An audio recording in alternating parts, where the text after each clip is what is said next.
Hello guys, আমাদের daily ব্লগে তোমাদের থেকে স্বাগত জানাই। আজকে আমি রান্না করতে চলেছি চিকেন কষা। তাই প্রথমেই আমি কড়াইটা গরম করে ওতে সর্ষের তেল দিয়ে দিলাম। তারপর শুকনো লঙ্কা আর একটা কাঁচা লঙ্কা দিয়ে ওটা একটু নাড়াচাড়া করার পরে ওতে সামান্য মতো চিনি দিয়ে দিলাম।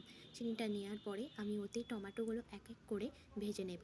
টমেটোগুলো একটু ভাজা ভাজা হয়ে গেলে ওতে আমি পেঁয়াজ কুচিগুলো দিয়ে দিলাম। তো পেঁয়াজ কুচিগুলো আমি একটু ভাজা ভাজা করে নেব।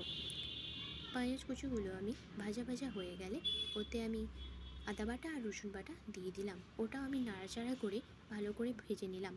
ভেজে নেওয়ার পরে ওতে আমি সামান্য মতো লবণ, সামান্য মতো হলুদ গুঁড়ো, সামান্য মতো লঙ্কা গুঁড়ো দিয়ে একটু জল দিয়ে ওটাকে নাড়াচাড়া করে নেব।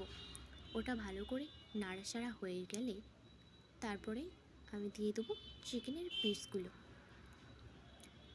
পিসগুলো আমি এক এক করে দিয়ে ওটাকে ভালোভাবে নাড়াচাড়া করে নিলাম। ভালো করে ওটা নাড়াচাড়া করে যখন কষা কষা হয়ে যাবে তখন ওতে আমি ধনেপাতাগুলো দিয়ে ওটা ভালো করে একটু নেড়ে আমার রান্না কমপ্লিট করে নিলাম। তো খুব সহজেই আমি আমার চিকেন কষা রান্না করে নিলাম। তোমরাও এগুলো বাড়িতে করতে পারো খুব সহজেই। আমার চিকেন কষা কমপ্লিট। তাই আমি দুটো আগে থেকে রুটি করে নিয়েছিলাম। তো রুটির সাথে চিকেন কষা just wow. Thank you for watching.